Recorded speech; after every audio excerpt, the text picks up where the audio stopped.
All right, great. We are back. Okay, so this the part two of the trading strategies um, that we're talking about. All right. Now we're going to talk about the moving average crossover strategy. In the previous video, we spoke about a breakout strategy. Now we're going to talk about a moving average crossover strategy. So let me go straight onto my chat and then let's have that discussion. So give me a minute. Give me a minute. All right, so here we are. We're back again. Okay, so now back to our MetaTrader 4 chat, our little friend. Yeah, so we are back again. Okay, so as you can see, we have the moving average indicator. This is the moving average indicator on the screen right now. As you can see, we have it here. Now, the moving average is an indicator which tells the movement in prices in the price of an asset. All right. So as you can see, when it moves all the way up, it shows that the price is going up. When it moves all the way down, it shows that the price is going down. All right. So it tells us the movement in price over the period. But the disadvantage with the moving average indicator is that it is a lagging indicator. When we say lagging indicator, that means it it tells what the market has already done. It gives information on what the market has already done or an information in the past. That's called like the past information. For instance, but in this case, it's not showing that the market is moving up. But by the time it will be able to tell us the market is moving up, it's going to occur already. So it is a lagging indicator. It's not, how do I call it? How do I even call those forward indicators? I don't know how to even call them. You cannot predict. That's how I should put it. You cannot predict the future direction of the market, but it gives an idea of what has already occurred, the previous direction of the market. That's what the moving average indicator does. So to best use it in order to predict the future direction of the price is to use it in combination with another moving average. You're supposed to use two moving averages, where one will be the fast moving average and one will be the slow moving average. All right. So the fast moving average, um, usually we set it up to be 5 minutes, 5 periods, as they call it, 5 periods. The 5 period, and then we usually set up the slow moving average to be 14 periods.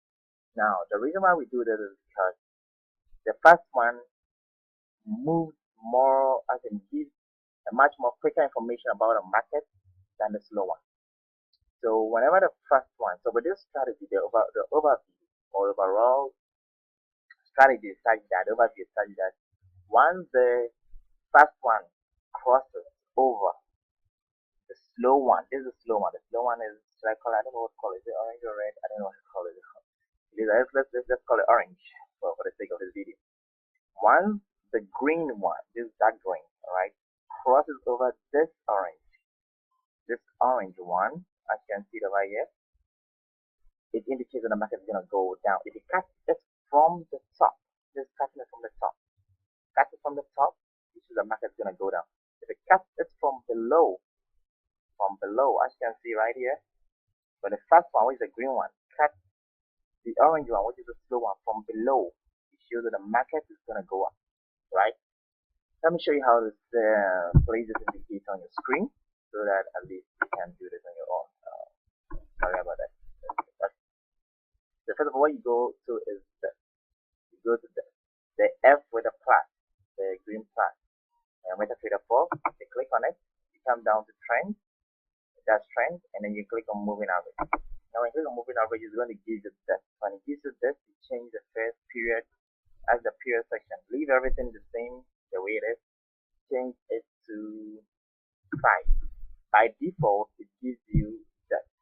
Alright? It gives you that. That's by default. It gives you that. That I want to show you. By default, it gives you this line, this type of line. And if you choose the dark green, I think it's a dark green, right? It will give us this. I see so light. You cannot really see well. So usually, for the sake of the video, I end up using this line. So it is a bit thicker. As you can see, it's not thicker. Right? So this is a fast moving average. The period of 5, as you see, zero start. Alright, now we're going for the slow one. Now the slow moving average, we come back to that, we click on trend, we click on moving average, then we change it to 14, the period. In the period to 14, leave everything else the same. And as you can see, you've chosen the stick line already, the second stick line, which is this. Then we choose, was it orange? I think it was orange red. Okay, it's orange red. So we choose orange red, and then we click on OK. So now you can see we have it. We have indication. This is the moving average. This is moving average for 5 periods.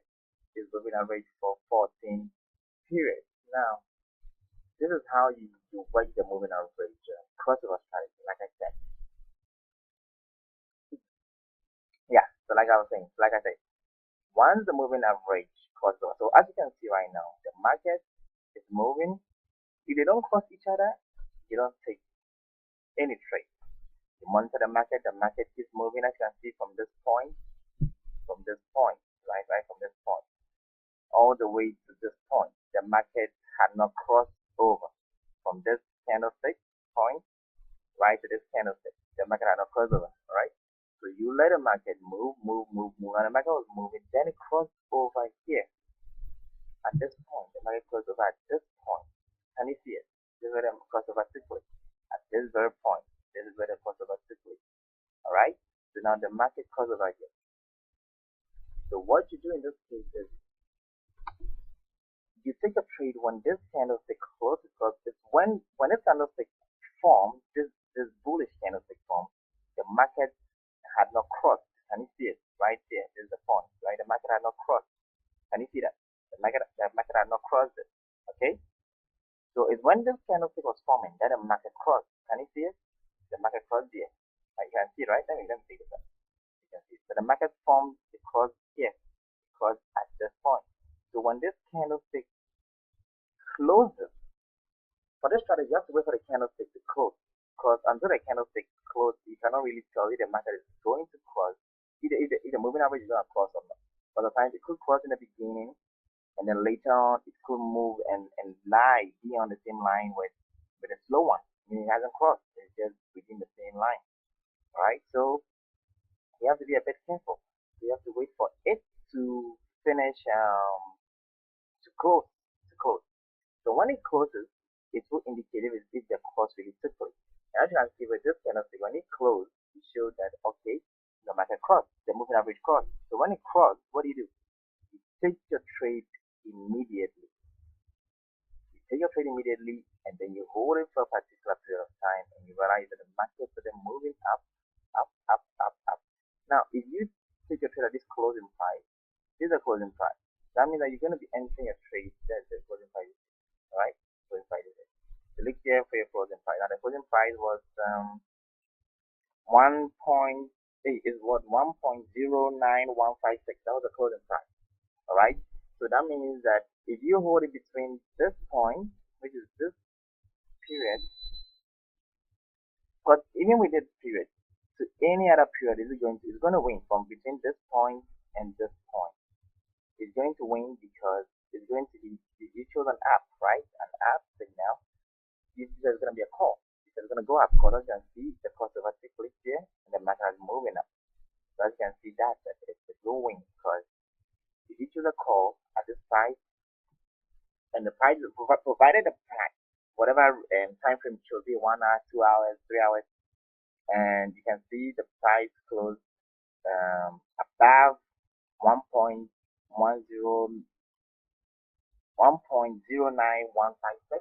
you will win the trade. So that's it. So you can hold it for this 5, 10, 15, 20, 25, 30, 35, 40, 45, 50, 55, 60. They hold it for the next 1 hour. The next 1 hour closes here. Right? You entered here. You entered at this point. And it closed at this point. So you win your trade. So that's how it works. Now if you want to do it the opposite way, is you wait, and then once it crosses below, as you can see, cross below. Once it crosses below, in this case, so we can tell that it didn't cross from this candlestick. No, it didn't cross from this candlestick. Because as this candlestick was forming, it hadn't crossed, but it crossed here when this candlestick formed. Alright? So we wait for the candlestick to close. So the candlestick closes here, right? We choose the put. now we choose the put, so let's say the market to go down. So any price range below 1.09292, we will win our trade.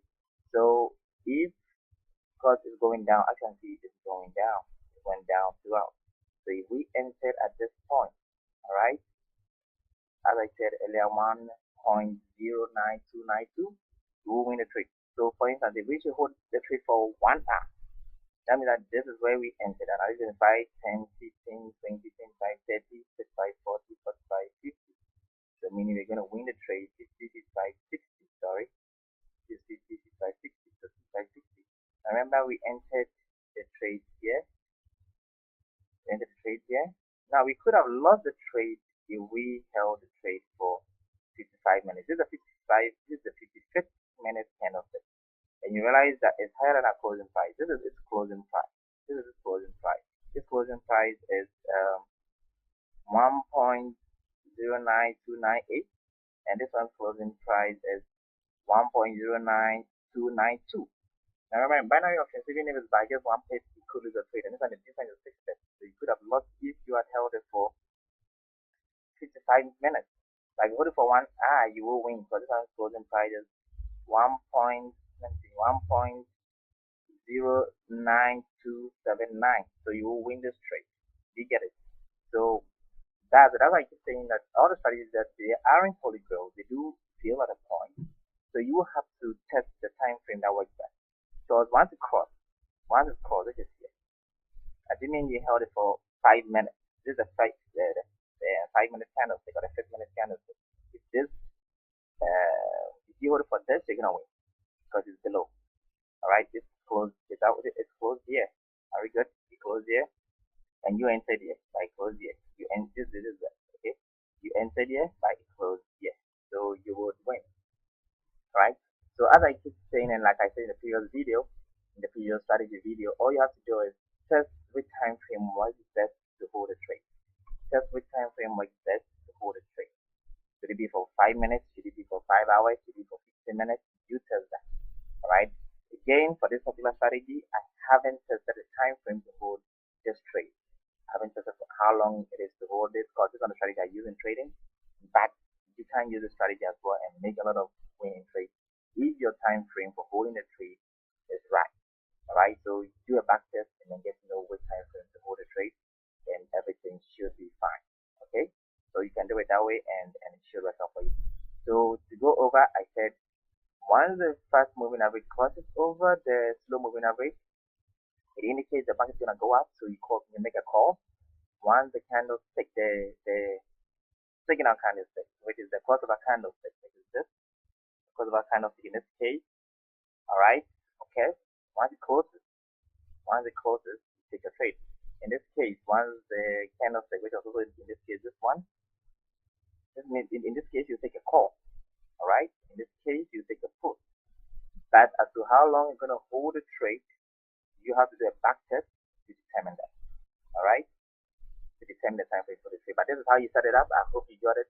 If you have any questions, just leave it in the comments below, and then I will attend to you and answer you accordingly. But this is how you set it up. At least have an overview of how to set up the moving average crossover strategy and how to use it. This is how to use it. The only thing that is left for you to do is determine which time frame best works for the strategy.